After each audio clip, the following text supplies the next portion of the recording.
Алдыңғы бөлімде біз операциялық жүйе құрылымының модельдерін қарастырдық. Ары қарай жалғастырамыз. Енді виртуалды машиналық құрылым. Виртуалды машина ол физикалық компьютерде бағдарламалық деңгейде жұмыс істейтін оқшауланған орта. Ол толыққанды операциялық жүйені іске қосуға мүмкіндік береді. Виртуалды машиналардың түрлері. Жүйелік виртуалды машиналар. Ол толық операциялық жүйе жұмысын қамтамасыз етеді. Процестік виртуалды машиналар. Ол белгілі бір бағдарламаны орындауға арналған. Виртуалды машиналардың артықшылықтары. Бір физикалық серверде бірнеше операциялық жүйе жұмыс істей алады. Бағдарламаларды оқшаулау және қауіпсіздік деңгейін арттыру. Жүйелік ресурстарды тиімді бағалау және пайдалану. Жаңа бағдарламаларды тестлеу мүмкіндігі бар. Операциялық жүйенің құрылымы оның функционалдығын, тиімділігін және сенімділігін анықтайды. Виртуалды машиналар заманауи есептеу орталарында маңызды роль атқарады. Себебі олар аппараттық ресурстарды оңтайлы пайдаланады және жүйелік оқшаулауды қамтамасыз ету үшін қолданылады. Келесі құрылым бізде экзоядро. Экзоядро ол операциялық жүйе архитектурасының бір түрі. Ол ядроның минималистік дизайнына негізделген. Бұл модельде ядро жүйелік ресурстарды тікелей басқармайды, тек олардың бөлінуін ұйымдастырып, қолданбаларға тікелей аппараттық құралдарға қол жеткізуге мүмкіндік береді. Экзоядроның негізгі ерекшеліктері. Минималистік ядро. Яғни экзоядро тек ең төменгі деңгейдегі функцияларды жүзеге асырады. Мысалы, ресурстарды басқару, қорғау және оқшаулау. Драйверлер мен жоғары деңгейлер қызметтер үшін пайдаланушы кеңістігінде орындалады. Екінші ерекшелік ол тікелей аппараттық қолжетімділік. Қолданбалы ресурстар дәстүрлі ядро арқылы емес, тікелей басқара алады. Бұл өнімділікті арттырады, себебі жүйелік шақырулар мен контекст ауысулары азаяды. Үшінші ерекшелік ол икемділігі мен кеңейтімділігі. Бағдарламалар өзінің жады, басқару механизмдерін, файлдық жүйелерін және желілік протоколдарын іске асыра алады.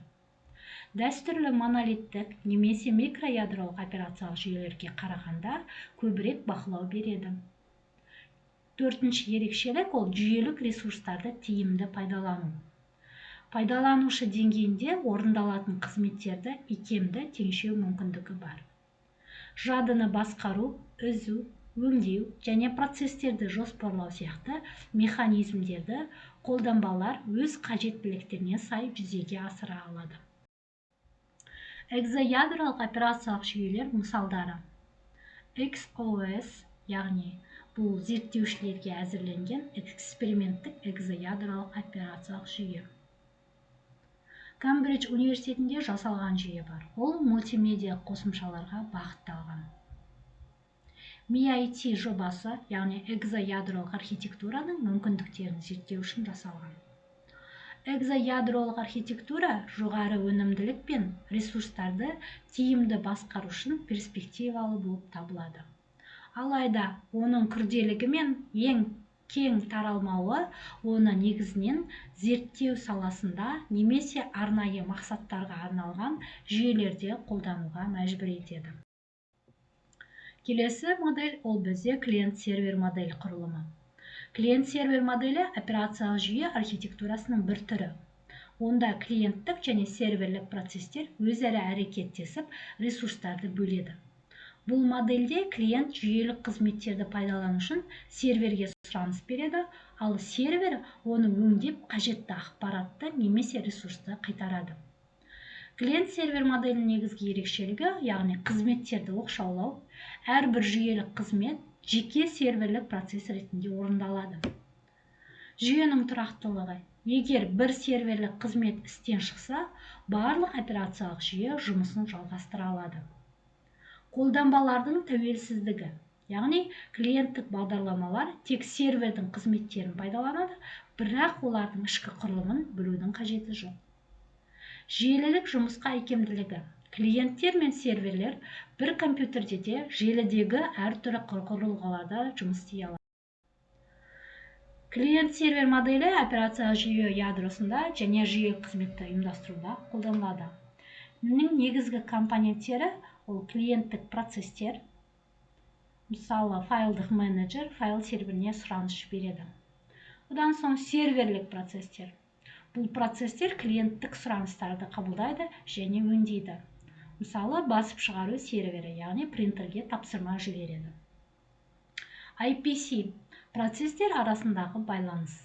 Клиент және сервер бір компьютерде болса да, олар IPC механизмдарын арқылы байланысады. Егер клиент пен сервер желі арқылы байланса, сокеттер немесе RPC пайдаланылады.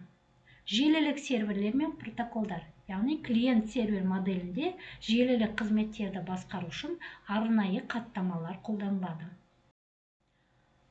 Клиент-сервер модель қолданатын операциялық жүйе архитектуралы, яғни микроядролық операциялық жүйелер, онда барлық жүйелік қызметтер жеке серверлік процесс ретінде жұмыс жасайды. Ядро тек ең негізгі функцияларды орындайды. Одан соң гибридтік ядро негізіндегі операциялық жүйе, ол жүйелік қызметтердің кейбірі клиент-сервер моделін пайдаланады, бірақ негізгі ядро монолиттік принциптерді сақтайды. Желілік операциялық жүйе. Бұл жүйелер қашықтықтағы клиенттерге файлдық сақтау, дерекқор, принтер, аутентификация сияқты қызметтерді ұсынады. Қорытынды.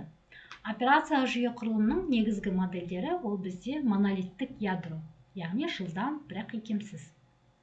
Микроядролық құрылым моделі қауіпсіз әрі тұрақты, бірақ өнімділігі төмен. Гибридті ядро монолиттік және микроядролық архитектураның үйлесімі. Қабатты құрылым жүйені модульдерге бөлу арқылы ұйымдастырылады. Одан соң виртуалды машиналық архитектура ол бірнеше операциялық жүйені бір аппаратта басқаруға мүмкіндік береді. Операциялық жүйе құрылымының таңдауы жүйенің мақсатына байланысты. Жоғары жылдамдық қажет болса, ол монолиттік ядро. Қауіпсіздік пен модульділік маңызды болса, онда микроядролық архитектура таңдалады. Қазіргі операциялық жүйелер көбіне гибридті ядроны қолданады. Себебі ол өнімділік пен қауіпсіздіктің оңтайлы үйлесімін қамтамасыз етеді.